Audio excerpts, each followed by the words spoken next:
Gimana caranya lu bikin podcast di kala kesibukan lu yang padat? Karena gue orang kantoran, pagi sampai sore itu ya fokusnya untuk kantor. Sampai rumah pasti udah malam, jadi langsung istirahat. Artinya gue cuma punya waktu sedikit buat konten.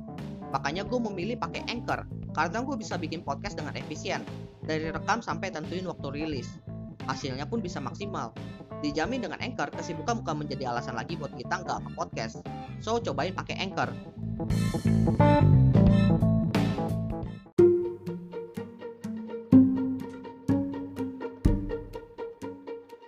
Selamat datang di Tutup 2022.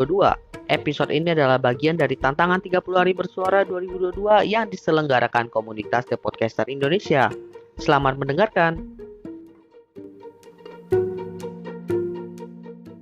Sekarang tuh penghasilan udah nggak cukup dari satu tempat aja. Soalnya banyak faktor yang ngebuat satu pendapatan itu nggak cukup untuk hidup kita dalam jangka panjang. Ada beberapa alasan dan juga penyebab ya kenapa hal ini bisa terjadi. So, langsung aja kita bahas. Yang pertama tentunya inflasi ya. Inflasi itu terus terjadi setiap tahunnya. Sehingga bisa dibilang ini adalah sebuah fenomena yang udah umum. Bukan dadakan dan bisa diperkirakan. Cuma masalahnya persentase kenaikan atau inflasi ini nilainya itu bisa setara bahkan bisa melebihi kenaikan gaji atau pendapatan seseorang, terlebih orang kantoran ya. Inflasi setiap tahun itu persentasenya berkisar di angka 4-6% year on year. Itu kondisi yang umum, dimana kalau kondisi parahnya itu bisa naik sampai 8%. Sedangkan untuk penghasilan seseorang, terlebih orang kantoran itu, persentase kenaikan penghasilan dari perusahaan tempat mereka bekerja itu umumnya sekitar 5%. Meskipun secara persentase itu kelihatannya masih setara ya, ataupun beda dikit, tapi kan imbasnya itu adalah dari segi kebutuhan bahan-bahan makanan, kemudian bahan-bahan pokok lainnya juga ikutan naik. Dimana tentunya dengan satu sumber penghasilan ini yang naiknya cuma 5%, itu akan kesulitan untuk mengcover kebutuhan-kebutuhan yang harganya juga naik ini. Makanya kalau untuk orang-orang yang udah menikah biasanya itu yang penghasilannya dari suami istri, salah satunya itu dipakai untuk memenuhi kebutuhan sehari-hari. Karena memang seberat itu. Lalu alasan kedua atau penyebab kedua adalah kebutuhan untuk cicilan. Yang gue maksud dengan kebutuhan cicilan di sini adalah bukan kita berhutang untuk belanja konsumtif gitu. Apalagi untuk kebutuhan-kebutuhan yang dalam tanda kutip untuk entertain. Cicilan di sini bertujuan untuk sesuatu yang sifatnya produktif dan juga kebutuhan pokok. Misalnya nyicil laptop untuk kebutuhan pekerjaan, nyicil mobil untuk transportasi menuju tempat kerja atau ketemu klien. Dan untuk kebutuhan pokok tentunya nyicil rumah tempat tinggal. Gue cukup relate dengan masalah cicilan ini ya, karena gue lumayan mendalami dan menjadikan salah satunya itu menjadi goalsnya. Makanya gue menemukan beberapa hal yang bisa dibilang menjadi masalah di sini. Untuk sesuatu yang sifatnya itu produktif seperti laptop dan juga kendaraan ya, motor atau mobil, kalau kita udah menyelesaikan sebuah cicilan terhadap benda-benda produktif itu, pertanyaannya adalah berapa tahun lagi agar kita akan melakukan cicilan yang sama? Salah satu faktornya di sini adalah tentunya dari segi maintaining cost yang semakin lama juga semakin tinggi dan ditambah dengan menurunnya performa dari benda-benda tadi seiring berjalannya waktu. Entah karena barangnya itu udah pernah rusak, komponennya emang sudah terlalu tua, atau memang sudah out to date. Apalagi kalau benda-benda yang kita miliki itu versi lama yang sudah tidak diproduksi secara komponen juga oleh produsennya, yang memaksa kita untuk beli yang baru. Oke lah, mungkin sekarang kalian itu belinya cash. Tapi kan nggak tahu ya, 5-10 tahun ke depan itu ketika kalian harus beli lagi, apakah kalian masih mampu membeli dengan cash? Terlebih harganya pun biasanya udah naik jauh daripada harga 10 tahun yang lalu. Karena apa ya? Karena inflasi tadi. Begitupun dengan rumah ya, dimana kenaikan harga rumah setiap tahun itu di kisaran 10-15% men. Itu jauh lebih tinggi daripada inflasi. Dan itu bukan faktor satu-satunya yang membuat harga melambung naik. Selain kenaikan 10-15% tadi, kenaikan juga dipengaruhi dari harga bahan bangunan yang juga naik. Lalu lokasi rumah atau tanah yang tepat juga membuat harga rumah itu melambung tinggi. Belum lagi kalau misalnya ada pembangunan di tanah tertentu yang harganya masih murah, tapi dilakukan oleh developer ternama, harganya juga bisa melambung tinggi. Udah harganya naik, kita pun harus menyiapkan DP yang besar juga kalau nggak mau cicilannya gede. Permasalahannya adalah kalian itu lebih milih cicilannya yang gede atau DP-nya yang gede. Kalau pilih DP-nya yang gede, kalian mau berapa lama ngumpulin DP-nya tadi? Kalau kalian pilih cicilannya yang gede, apakah pendapatan kalian itu setelah bayar cicilan masih bisa mengcover kebutuhan-kebutuhan kalian yang lain? Makanya jangan heran banyak juga yang ngambil rumah itu setelah mereka menikah.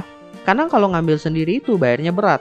Kalau misalnya bayarnya itu berdua dengan penghasilan suami istri, yang satu bisa buat kehidupan sehari-hari, yang satu pendapatannya bisa bayar buat cicilan.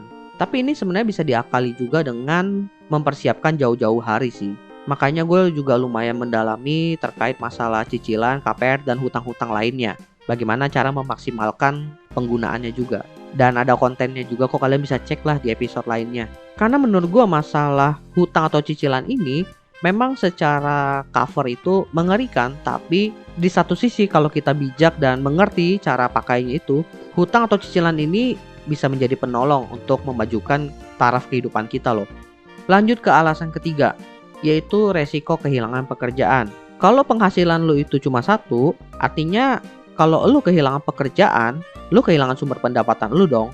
Pertanyaannya gimana lu bisa hidup kalau seandainya lu kehilangan sumber pendapatan itu? Tentunya lu berusaha mencari pendapatan yang lain dong. Tapi kan ada jeda waktu di sini di mana lu belum memiliki sumber pendapatan. Makanya selagi posisinya kita itu masih satu penghasilan, sebaiknya kita udah mulai mencari penghasilan yang lain. Secara personal gue ya, kalau lu punya penghasilan tambahan itu, yang oke minimal udah bisa mengcover kebutuhan lu sehari-hari setiap bulannya. Kalau bisa lebih dari itu justru bagus. Alasan terakhir adalah mempersiapkan dana pensiun. Tentunya teman-teman sadar juga bahwa orang-orang sekarang itu banyak yang udah melek terhadap masalah finansial. Terlebih terkait masalah pensiun dengan melihat kasusnya orang tua kita yang tidak punya dana pensiun. Dan impactnya juga membuat banyak orang yang sudah berkeluarga masuk ke dalam sandwich generation. Tentunya kita nggak mau hal ini terjadi kepada anak-anak kita atau cucu-cucu kita. Makanya kita perlu mempersiapkan dana pensiun. Umumnya di Indonesia itu orang pensiun kan di umur 55 tahun. Dan proyeksinya itu katanya rata-rata hidupnya bisa sampai 70 tahun paling lama. Artinya kita perlu menyiapkan dana pensiun sekitar 15 sampai 20 tahun lah. Anggap lebih sampai 75. Mempersiapkan dana pensiun itu menurut gue mirip sama mempersiapkan dana darurat. Bedanya ya kalau dana darurat biasanya untuk 1 tahun aja, kalau pensiun untuk 15 sampai 20 tahun tadi. Dan apakah itu mudah? Jawabannya enggak men, susah. Menurut gue susah. Untuk dana darurat dengan jangka waktunya setahun, itu perlu beberapa tahun untuk mempersiapkannya. Alasannya apa? Alasannya gini. Kalian pasti sadar kalau orang-orang yang suka bicara tentang masalah finansial itu ngebahas tentang membagi pendapatan kita untuk pertama, masalah expense, kemudian masalah entertain, kemudian masalah investasi dan tabungan. Dan ketika bicara tentang investasi, tabungan, dan dana darurat, pasti dibilang ya investasi itu sendiri, tabungan itu sendiri, dana darurat itu sendiri. Artinya kalau lu menyisihkan 20% pendapatan lu untuk masalah investasi dan tabungan, lu perlu membagi ini ke dalam 3 kategori tadi kan. Nah untuk dana darurat itu presentasinya berapa? Itu baru dana darurat loh, belum kita bicara soal dana pensiun. Kalau kita masukin ini artinya udah 4 kategori. Makanya untuk bisa memenuhi target tersebut, kita nggak bisa terpaku dari satu sumber pendapatan aja. Kita perlu menambah budget terhadap masalah investasi dan tabungan tadi. Caranya ya, yang pertama tentunya ya kalau dari segi persentase pendapatan kalian bisa naikin tuh untuk masalah investasi dan tabungan. Yang awalnya 20% jadi berapa persen kek. Dan tentunya itu akan mengganggu yang lain dong. Ada yang perlu dikorbankan. Dan cara kedua ya itu tadi, mencari penghasilan yang lain dari sumber yang lain. Dari penghasilan yang kalian dapatkan dari sumber yang lain ini, tentunya kan nggak mengganggu persentase dari penghasilan utama. Dan dari penghasilan lain yang ini, kalian bisa masukkan ke dalam kategori investasi tabungan dan dana darurat tadi. Dan menariknya kalau seandainya dana darurat kalian itu sudah terpenuhi, kalian kan bisa move on ke kategori dana pensiun lebih cepat. Dari omongan gue emang kedengarannya gampang banget, tapi faktanya susah banget. Tapi lebih baik kita tahu dan ingin melakukan, kita ambil action, kita beraksi, ketimbang kita cuma diem aja dan pasrah. Karena gue secara personal udah pernah merasakan, dan di masa depan nanti gue gak ingin merasakan hal itu lagi. Gue gak pengen anak-anak dan cucu-cucu gue merasakan hal yang sama. So gue lakuin itu. Oke, jadi itulah beberapa alasan kenapa penghasilan sekarang ini tidak cukup dari satu sumber aja. Semoga bermanfaat buat teman-teman semua dan memberikan gambaran atau motivasi kepada teman-teman juga untuk mengimprove kehidupan kita semua. Karena balik lagi tentunya kita semua ini sama-sama berjuang dan ingin meningkatkan taraf hidup kita masing-masing. Meskipun dengan cara yang berbeda-beda. Tapi balik lagi tujuannya kan sama, satu itu tadi. So, keep fighting guys. Well, gua rasa itu aja sih yang pengen gue bahas di Opsiana Podcast kali ini. Thank you buat teman-teman yang sudah mendengarkan. See you next time di Tutup 2022 episode lainnya. Bye semuanya.